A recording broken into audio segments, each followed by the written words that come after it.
Мен Нұрпейісов Алтай, 17 жастамын. Көлік жөндеу шебері мамандығы бойынша Самар аграрлық техникалық колледжінде оқимын.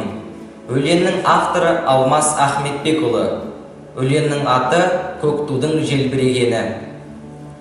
Көк тудың желбірегені қазақтың асқақ беделі, махаббат қайрат екеулеп шымырлатқаны денені. Көк тудың желбірегені жаныма қуат береді. Таласқа түскен жан мен ту, жан емес маған керегі көк тудың желбірегені. Көк тудың желбірегені елдіктің асқақ өлеңі, әр жаққа тартпай қазағым бір сөзге жинал дегені.